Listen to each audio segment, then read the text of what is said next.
ഖത്തറിൽ നിന്ന് സുഹാജിർ ചേരുന്നുണ്ട്. സുഹാജിർ സാറിനോട് ചോദിച്ചോളൂ. Hello sir, good evening. Good evening sir. Sir actually നമ്മള് മറ്റേ ഇവിടുന്ന് സൈറ്റിൽ കയറി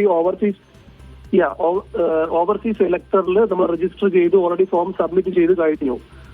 അപ്പോ ഫോം 6A സബ്മിറ്റ് ചെയ്തു, നമ്മള് ഫോം സബ്മിറ്റ് ചെയ്തു, നമുക്ക് റെഫറൻസ് നമ്പർ കിട്ടി, നമ്മുടെ കയ്യിൽ PDF ആയി ഡൗൺലോഡ് ചെയ്ത് അതിന്റെ ഫോം നമ്മുടെ കയ്യിലുണ്ട്. അപ്പൊ നമ്മൾ പ്രവാസികൾ ഇത് ചെയ്താൽ മതിയോ? ഇനി നമ്മൾ നെക്സ്റ്റ് സ്റ്റെപ്പ് എന്താണ് ചെയ്യുന്നത്? സോ താങ്കൾ ഫോം 6 എപ്പോഴാണ് സബ്മിറ്റ് ചെയ്തത്? നമ്മൾ November 1 ചെയ്തു.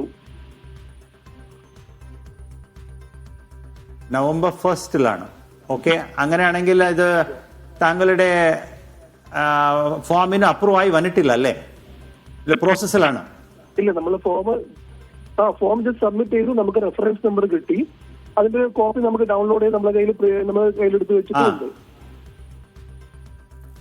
Form 6A. ഓക്കെ. സോ താങ്കൾ നിലവിലുള്ള ലിസ്റ്റിലില്ല അല്ലേ? താങ്കൾ നിലവിലുള്ള ലിസ്റ്റിലില്ല. ഇല്ല, 2002 ലിസ്റ്റിലില്ല. കാരണം 2025 ലിസ്റ്റിലെ അല്ലല്ല 2025 ലിസ്റ്റിലുണ്ടോ താങ്കൾ വോട്ടറായിട്ട്? അതെ, 2025 ലിസ്റ്റിലുണ്ട്. ഓക്കെ. സോ താങ്കൾക്ക് ഒരു എനുമറേഷൻ ഫോം കിട്ടും, അത് താങ്കൾ ഫിൽ ചെയ്തിട്ട് തിരിച്ചയച്ചാൽ മതി, അത്രേ ഉള്ളൂ. ശരി. ദുബായിൽ നിന്ന് അബ്ദുൾ ഫോം റസാഖ് 6 താങ്കൾ പറഞ്ഞത് ആരുടെ ഫോം 6 ആയിരുന്നു? മക്കളുടെ ആണോ? Form 6A. അതെ, ഫോം 6A. ഓ, ആരുടെയാണത്? എന്റേതാണ്.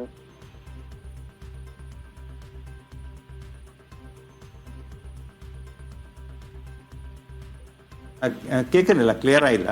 യെസ്, അതിൽ ഒരു ചെറിയൊരു ക്ലാരിറ്റിയുടെ പ്രശ്നം ഉണ്ടെന്ന് തോന്നുന്നു. കോൾ കട്ടായി. നമുക്ക് മറ്റൊരു പ്രേക്ഷകരിലേക്ക് പോകാം. ദുബായിൽ നിന്ന് അബ്ദുൾ റസാഖ് എന്ന പ്രേക്ഷകൻ ചേരുന്നുണ്ട്. അബ്ദുൾ റസാഖ് സാറിനോട് ചോദിച്ചോളൂ. Hello sir.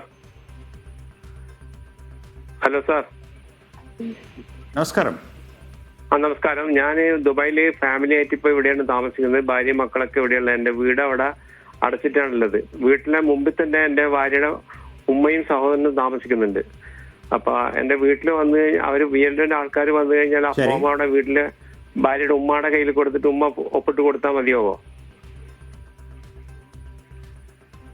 മതിയാവും.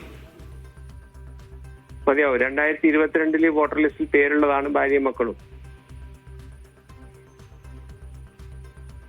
അത് പ്രശ്നമില്ല. 2025 ലിസ്റ്റിലുള്ള എല്ലാ ആൾക്കാർക്കും എനുമറേഷൻ ഫോം കിട്ടും. താങ്കളുടെ പേരുണ്ടെങ്കിൽ താങ്കളുടെ വീട്ടിലെ ആൾ വരും, തൊട്ടടുത്തുള്ള താങ്കളുടെ ബന്ധു അതിനെ സൈൻ ചെയ്ത് തന്നാൽ മതി, അത്രേ ഉള്ളൂ. അത്ര വേറെ ID കാർഡ്, പാസ്പോർട്ട് കോപ്പി അങ്ങനത്തെ എന്തെങ്കിലും ആവശ്യമുണ്ടോ? നിലവിലെ അങ്ങനെ ഒരു രേഖകൾ ഇപ്പോൾ ആവശ്യമില്ല.